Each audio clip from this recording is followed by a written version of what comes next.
Olá! Hoje no nosso programa a gente entende sobre a prática de atividade física através da internet. Eu falo sobre esse assunto com o professor João Barbosa, que é fisioterapeuta e esclarece as nossas dúvidas, que agora é a prática de atividade física através da internet, através de aplicativos. Quem fala sobre esse assunto é o fisioterapeuta João Barbosa, também é professor. Tudo bem, doutor? Boa tarde. Tudo bem, Jaque. Boa tarde. Prazer recebê-lo novamente, viu? Prazer é meu estar aqui. Hoje falando sobre um assunto que está super em alta, a gente já há muitos anos aqui no programa traz dicas de atividade física que você possa praticar na sua casa. Mas eu sempre tenho uma preocupação, sempre que a gente fala sobre isso aqui, você sabe disso, eu falo, olha, consulta o seu médico, vê se você vai precisar de um fisioterapeuta para te acompanhar. A gente traz dicas aqui comuns, mas tome cuidado, porque não vai ter alguém te olhando quando você está fazendo essa prática. E agora é cada vez mais comum as pessoas ou assistirem alguém no YouTube e reproduzirem em casa, ou baixarem aplicativos que fazem isso. Eu fiquei sabendo que tem até academia agora, que você vai na academia, eles te montam um treino e você olha no aplicativo como é que faz e segue. Exatamente. Eu sei que tem muito benefício nisso, mas pode ter risco também? Pode ter muito risco também. Então, os benefícios são diversos pelo fato de você estimular as pessoas a praticarem atividade física, né? E facilitar esse processo, que ajuda no engajamento. Mas a falta de acompanhamento ao longo dessa realização da atividade física, ela faz muita diferença para minimizar lesões ou até mesmo para você alcançar realmente os resultados que você quer ter com aquela prática. Porque se você não tem um acompanhamento individualizado, próximo ao longo desse processo, você pode sim se machucar em alguns casos por movimentos que não são adequados naquele momento ou por cargas de exercícios que não deveriam ser expostas a você naquele momento, assim como também você pode ser exposto a cargas ou a movimentos que não são efetivos para promover aquela mudança que você quer, seja ela estética, seja ela de condicionamento físico e etc. Então, quando a gente parte do princípio que se você não fizesse dessa maneira, você não faria de jeito nenhum, é melhor você começar. Exato. Agora, quando a gente vai para os riscos, então vamos começar falando do seguinte. Um problema seria você querer uma mudança e não alcançar, por quê? Você tá ali sozinho, você não tá aumentando a carga, você tá com um professor ali te acompanhando, ele fala, não, você aguenta mais, vamos lá. Tô vendo que você tá fazendo aí, ó, 3 de 15 com a maior facilidade. Tá na hora da gente aumentar isso. Tem alguém te observando. Mesmo que você não esteja pagando um personal na academia, sempre tem alguém te olhando, te chamando. Então, isso pode ser um problema. Só que esse problema, pra mim, é dos menores quando a gente vai pro outro ponto que você falou, que é poder se machucar. Exatamente. A pessoa que tá pegando uma carga maior do que ela deveria. Então, eu comecei a praticar atividade física porque eu só ia conseguir, se fosse assim, lá no meu prédio. Porque eu tenho pouco tempo entre o trabalho e a busca do meu filho. Exato. Só que, às vezes, eu tô fazendo um movimento que eu falo, esse ombro aqui tá puxando. E eu penso, como é que eu vou saber se eu tô fazendo alguma coisa errada ou se era pra esse ombro tá puxando mesmo? Vai chegar a hora, eu tô começando, eu tô saindo do zero. Mas vai chegar a hora que eu vou ter que ter um professor. Exato. E eu acho que é isso que a gente tem que entender também, não é, Exato, João? Todos esses aplicativos ou até mesmo vídeos da internet, eles facilitam muito no processo, principalmente de pessoas que têm uma rotina muito atribulada, muito difícil de encaixar atividade física e que é fácil. Você abre seu celular ali, você clica num aplicativo ou num vídeo e você já tem uma lista de exercícios que você pode praticar, já pode iniciar ao longo desse processo.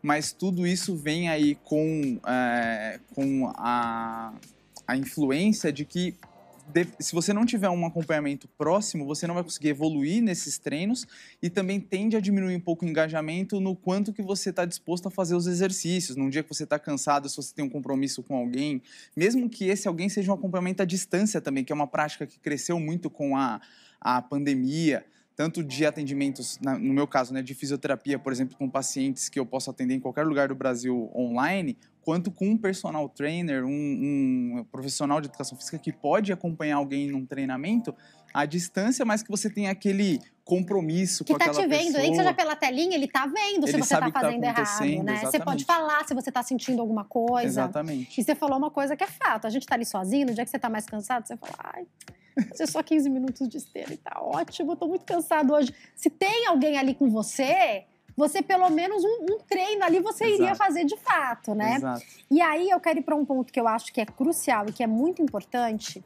Quando a gente fala de algo que eu ouço muito falar, a corrida é democrática. Quando a gente teve há alguns anos o boom da corrida, o que teve de gente que se lesionou no joelho, porque é democrático, foi com qualquer sapato, Sim. mal fazia a caminhada, já começou a querer correr. Exatamente. Vocês devem ter ficado super satisfeitos, né? Porque deve ter enchido de gente pedindo socorro. Imagina pegar peso, por exemplo, né? Eu já vim até aqui no nosso programa para falar sobre esse tema, já faz um tempo. Mas é exatamente isso.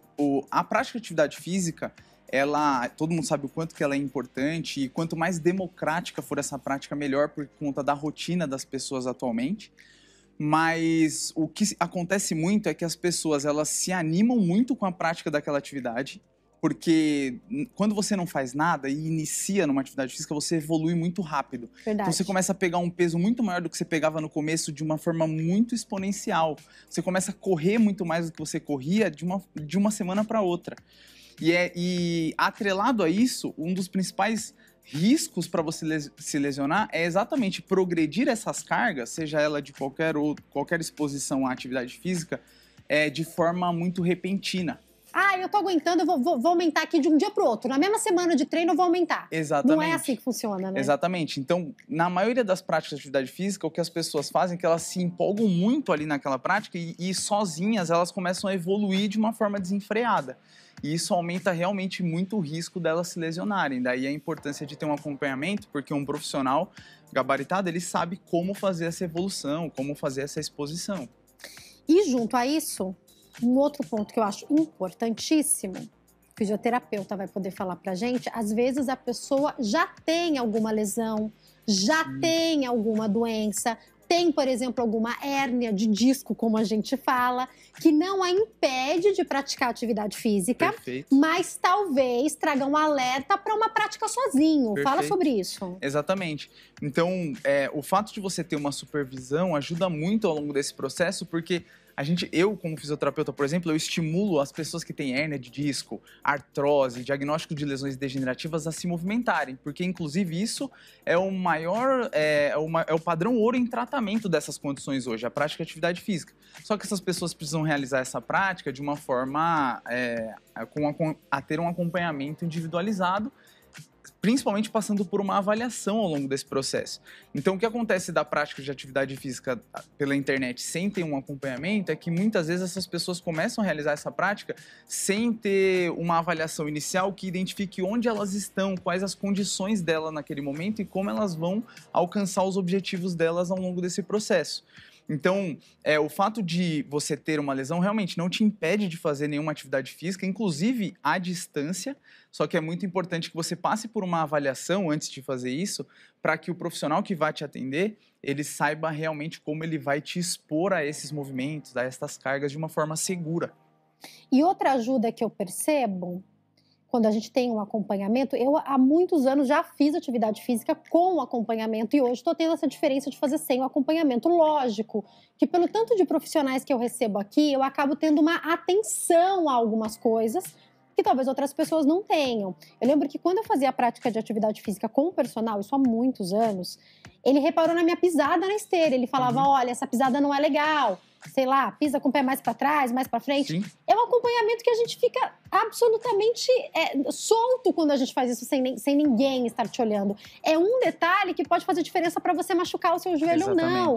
Para você poder começar uma coisa. Ai, nossa, vai correr na esteira. Não é só vai correr na esteira. Exatamente. Você pode ter um problemão, pode inclusive retardar um objetivo que você tem. Exatamente. Então, talvez, aí eu vou te perguntar o que eu vejo que alguns profissionais estão fazendo. Uma primeira aula acompanhada por esse profissional e todas as trocas de carga ou trocas de treino, tentar ter esse profissional. Dá pra gente tentar fazer isso de uma maneira mista? Dá pra fazer isso? Isso é algo que a gente discute muito hoje na ciência, inclusive.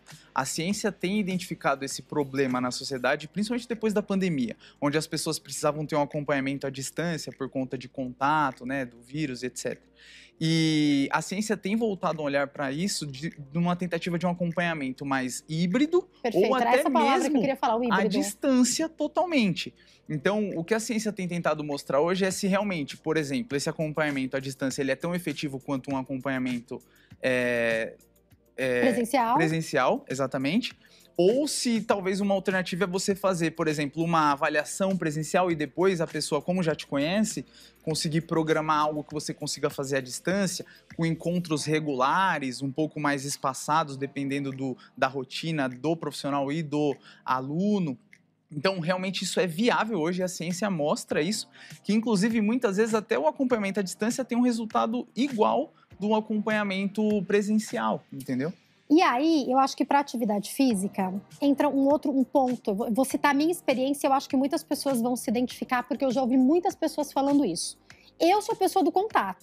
Então, por exemplo, se eu fosse fazer terapia, eu ia precisar do presencial, pelo menos de vez em quando, porque eu gosto de estar perto, do olho no olho. A tela é uma coisa que, para mim, não me satisfaz. Aula à distância, pelo amor de Deus, me dá um papel e uma caneta e me põe numa sala de aula. Eu sou essa pessoa. Por outro lado, me facilita a vida poder fazer uma reunião online. Só que, especificamente para atividade física, eu teria vergonha de ir para uma academia. Eu sou uma pessoa mais tímida. Sabe aquele negócio cheio de gente? Sim. Eu já não ia curtir muito. Pelo menos não agora, não nesse meu começo. Eu sou atrapalhada, eu derrubo as coisas, eu sou desengonçada, eu vou arrumar um peso, eu derrubo 8. Eu prefiro estar sozinha ali na minha academia, que é só um senhorzinho, uma senhorinha que vai ver que eu derrubei tudo, tem pouca gente na academia do bairro. E eu sei que tem um monte de gente que se identifica comigo. Então, de repente, esse começo só com um professor ali online, também não pode ajudar muita gente que tem essa timidez? Esse ponto é excelente, porque assim, tem muita gente que não pratica atividade física por conta dessa timidez. Principalmente quem tá com sobrepeso, fala, poxa, eu tô obeso, eu tô com sobrepeso, eu vou lá pra ver as pessoas que já estão com um corpo escultural, às vezes a pessoa tá lutando pela saúde ali, se sente super mal, né? Não gosta dessa comparação, tem dificuldade de lidar com a comparação. Então, a prática de atividade física à distância, ela é muito democrática. Essa é a palavra que você usou no começo, é excelente. Porque alguém que tem uma rotina muito atribulada, ela consegue adicionar isso na sua rotina ali 30 minutos, 1 hora, sendo que ela pode fazer em qualquer lugar.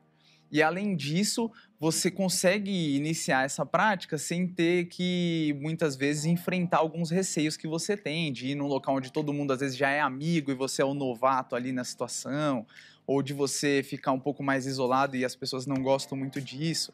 Então, a gente tem que estimular a prática da atividade física, inclusive à distância. O único ponto que a gente tem que chamar atenção realmente é que você precisa ter um acompanhamento próximo disso, porque a maioria das pessoas, elas querem fazer atividade física para ficarem bonitas, fortes e etc.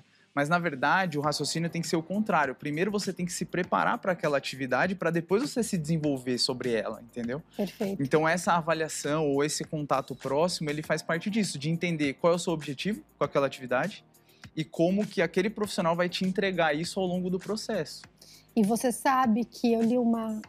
Por que eu voltei a fazer atividade física? Eu vou contar para os meus telespectadores junto com o João. Porque eu li uma pesquisa que associou a falta de força nas pernas à demência. Eu falei, pelo amor de Deus. Pelo amor de Deus. Existem pesquisas que associam ao nível de mortalidade. Então, idosos que têm menos força no quadríceps, que é o músculo da frente da coxa, tendem a morrer antes do que pessoas que têm... idosos que têm mais força na coxa. Isso chamou muito a minha atenção. Para mim, foi uma coisa muito interessante, porque, lógico que todo mundo... Eu acho que é até hipocrisia falar que ninguém quer ganho estético. Eu acho que quase todas as pessoas querem algum ganho estético.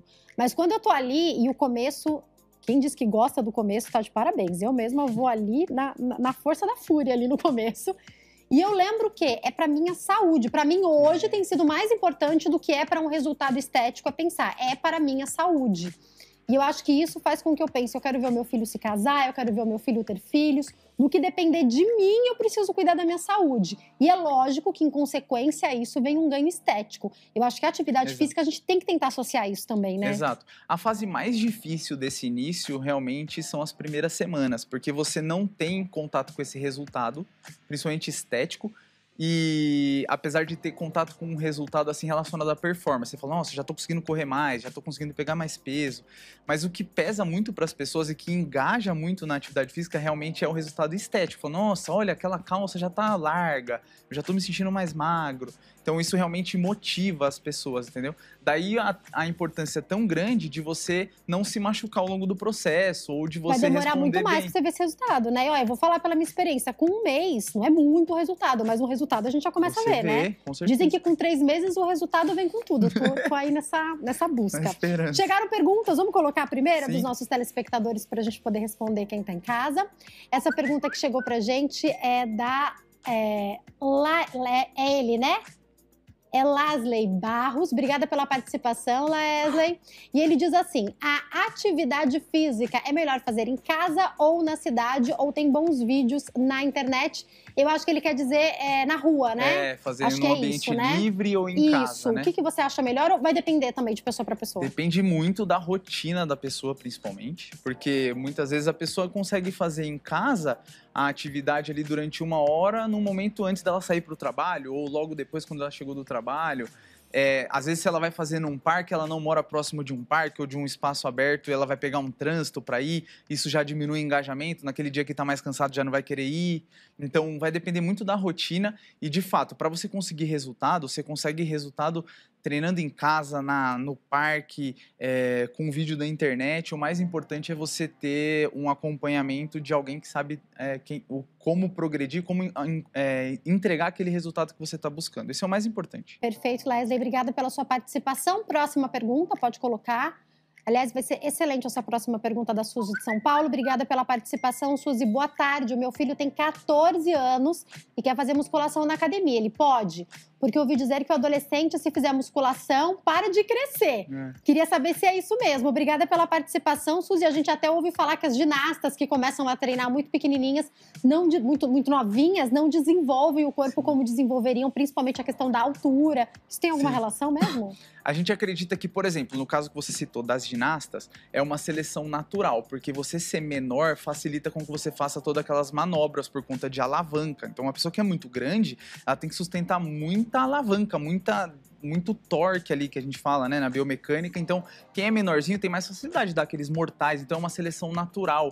E a gente acaba associando a prática a uma alteração no corpo, mas na verdade isso é um mito. Quem vai se desenvolver mais, provavelmente vão ser as pessoas menores, Quem vai ter mais aderência naquele esporte, mais habilidade, que vai ser mais motivado a se manter lá, são pessoas menores. Perfeito. E isso aí a gente acaba associando que pessoas menores fazem ginástica, automaticamente a ginástica deixa você pequeno. Na verdade, não é assim.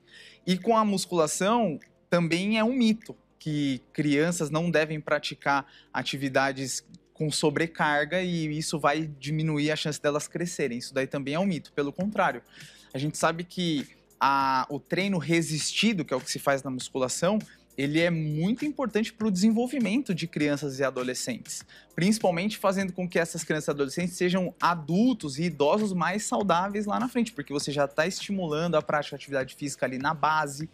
E com relação à criança, assim, uma dica que eu posso dar para o filho dela é que para crianças e adolescentes, quanto mais variedade de estímulo... Ele vai te matar se eu ouvir você chamando ele de criança com 14 anos. Então, exatamente. Pra mim, meu filho vai ser criança com 30 a mais. Por isso que eu pensei. Adolescente já consertou. Mas para crianças e adolescentes, que é o caso dele, especificamente, quanto mais variedade de estímulo você tiver, menos chance essa criança tem de se lesionar, por exemplo, na prática de atividade física. Então é muito importante, assim, que você consiga expor essa criança a vários tipos de esportes, dentre eles a musculação, que é um esporte muito importante. Isso faz com que essa criança se desenvolva mais atleticamente, inclusive, e que na vida adulta é uma criança que vai ter menos chance, por exemplo, de ter dor no joelho, dor na coluna ou se lesionar praticando esportes. Perfeito, Suzy, obrigada pela sua participação. Doutor, eu acho que uma coisa fundamental também para a gente ajudar quem está em casa é que quando a gente pensa em... Porque existem profissionais que te oferecem aplicativos, aí é uma coisa, você vai estar sendo acompanhado por eles. Sim. Mas quando a gente vai pegar vários vídeos na internet,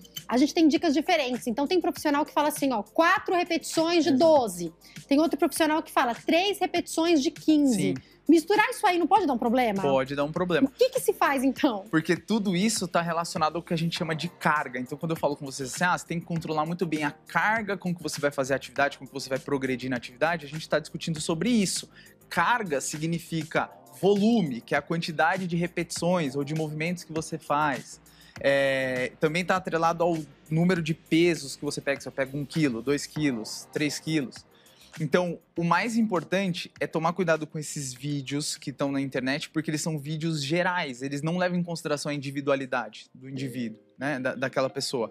Não levam em consideração a especificidade, que é um estímulo muito importante no treinamento, que é você focar o treinamento dentro do objetivo daquela pessoa. Então, quando você pensa, por exemplo, uma carga 3 séries de 15 repetições, normalmente a gente utiliza para pesos menores. Então, uma pessoa, por exemplo, que não tem tanta capacidade de sustentar um peso, a gente pode iniciar com volumes, ou seja, número de repetições maiores e com menos carga. Então, para uma pessoa que está iniciando o treinamento, ela pode começar assim. Então, quando o acompanhamento está próximo, ele consegue definir se você sustenta, por exemplo, 4 séries de 8 repetições com aquele peso, ou se talvez você pode não precisar pegar tanto peso naquele momento, mas vão aumentar o quantas vezes você vai levantar esse peso. Então, vai fazer 3 séries de 15 com peso menor, entendeu?